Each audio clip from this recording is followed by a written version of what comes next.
Halo, Assalamualaikum warahmatullahi wabarakatuh. Perkenalkan, nama saya Safatul Tasya, NIM 3520002 dari Prodi Bimbingan Penyuluhan Islam UIN Kyai Haji Abdurrahman Wahid, Pekalongan.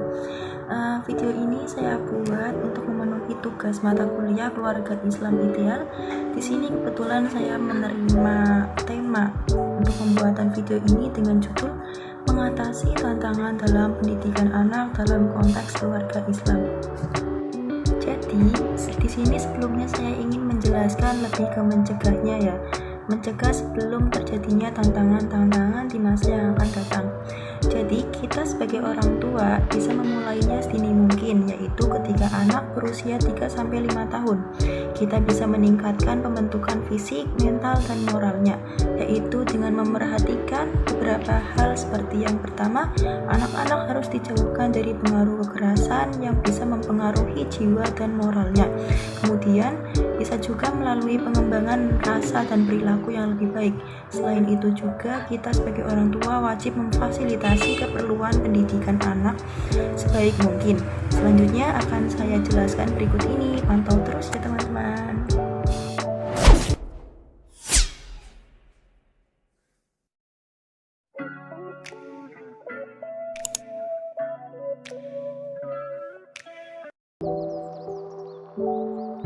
Baik, sebagaimana yang telah dikatakan oleh Haja Mufidah dalam bukunya yang berjudul Psikologi Keluarga Islam Berwawasan Gender tentang keluarga, yaitu sebuah institusi terkecil di dalam masyarakat yang berfungsi sebagai wahana untuk mewujudkan kehidupan yang tentram, aman, damai, dan sejahtera dalam suasana cinta dan kasih sayang di antara anggotanya.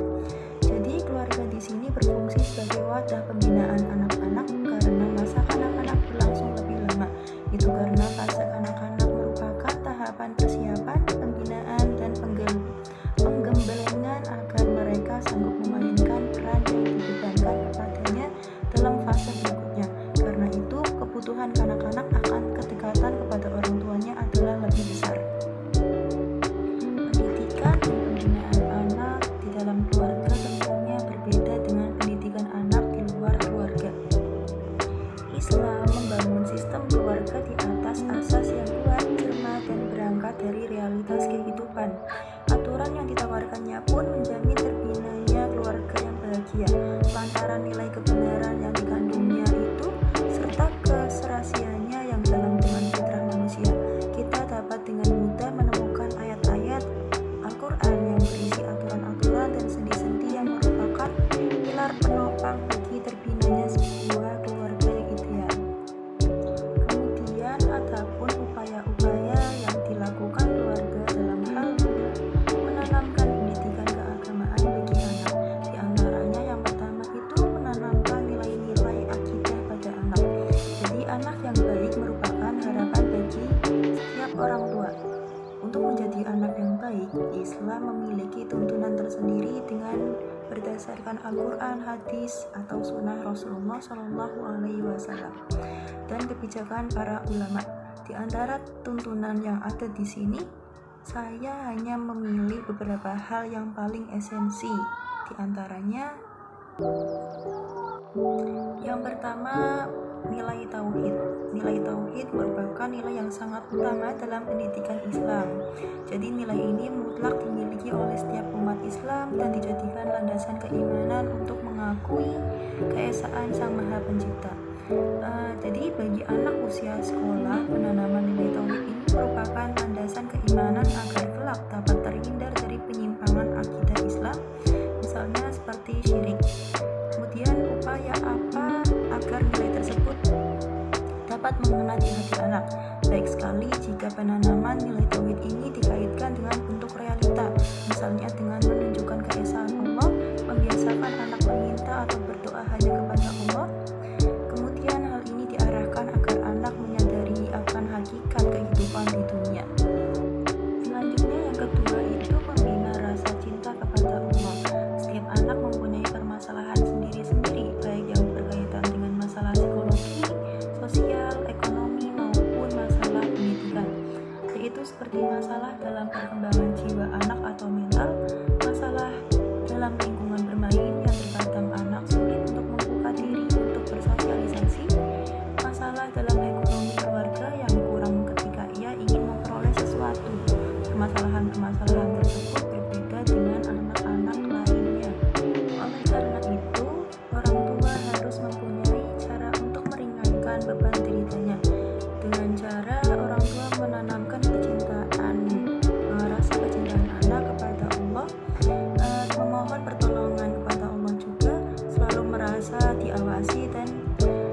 ditujukan kepada Allah.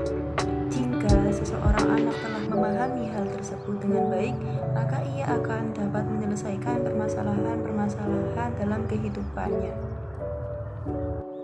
Selanjutnya yang ketiga adalah orang tua mengajarkan sesuatu kepada anak tentang yang halal dan yang haram. Jadi maksudnya itu orang tua mengajarkan kepada anak untuk bagaimana memilih makanan, minuman yang halal atau haram, kemudian bagaimana cara mendapatkan makanan atau minuman tersebut, apakah dengan cara yang halal juga atau dengan cara yang haram. Itu orang tua harus menanamkannya sedini mungkin kepada anak agar anak dapat terdidik hingga keesokan harinya untuk mengkonsumsi apapun yang diridhoi oleh Allah.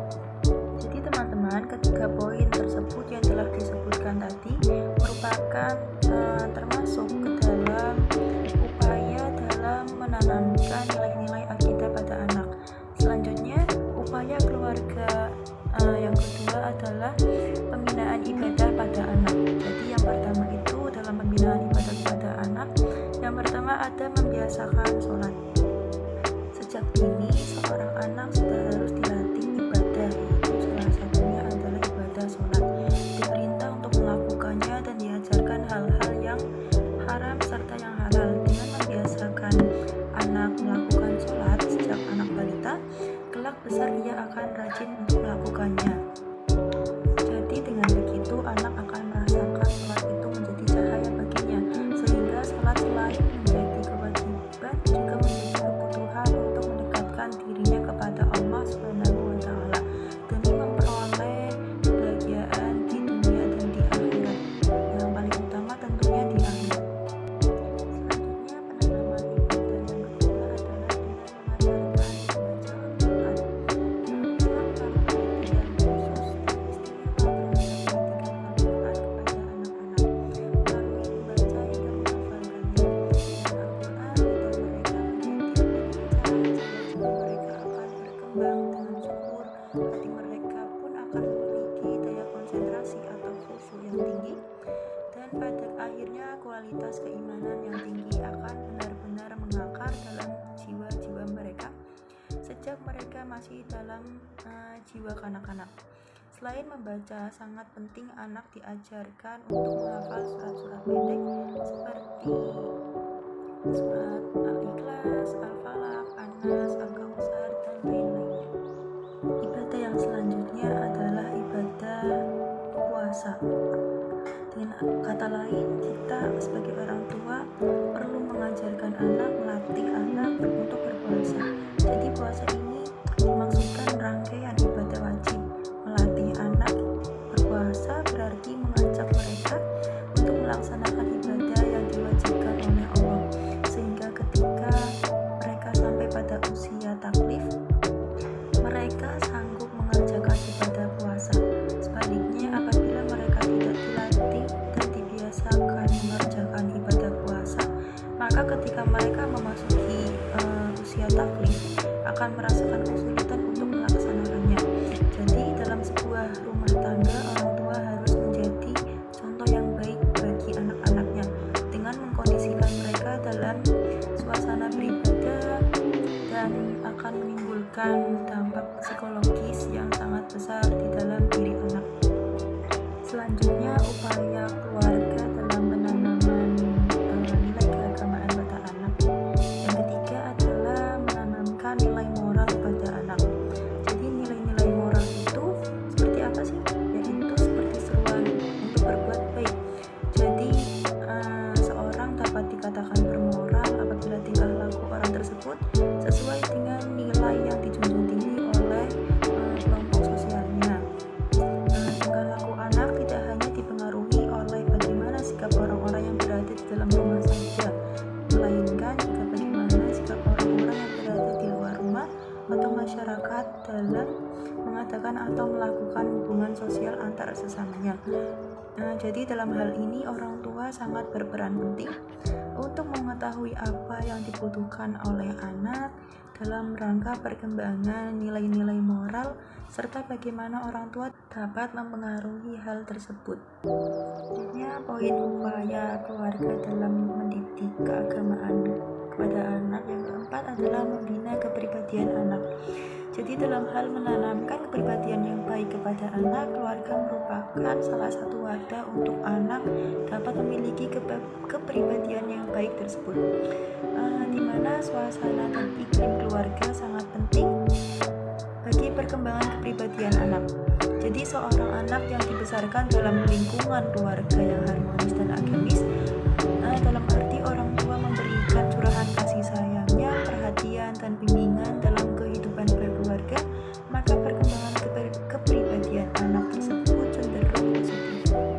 Selanjutnya nih, poin yang terakhir atau yang kelima itu menanamkan intelektual pada anak.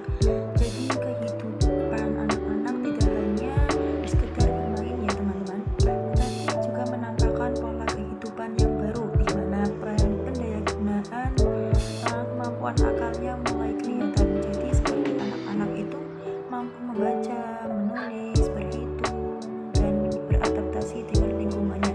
Upaya-upaya yang dapat dilakukan orang tua dalam mengembangkan daya pikir anak itu ada beberapa. Jadi masih banyak ya, yaitu salah satunya mengembangkan kecerdasan linguistik verbal, mengembangkan kecerdasan matematis, mengembangkan kecerdasan interpersonal, membangun kecerdasan intrapersonal, dan membangun imajinasi dan cita-cita pada anak. Jadi seperti itu ya teman-teman. Kurang lebihnya saya meminta maaf karena keterbatasan pengetahuan yang saya miliki. Jadi tadi itu merupakan upaya-upaya untuk mencegah terjadinya tantangan-tantangan, untuk mengatasi tantangan ya, lebih tepatnya pencegahan untuk mengatasi tantangan yang akan datang dalam pendidikan anak-anak dalam konteks keluarga Islam. Kurang lebihnya mohon maaf. Saya Safatul Tasya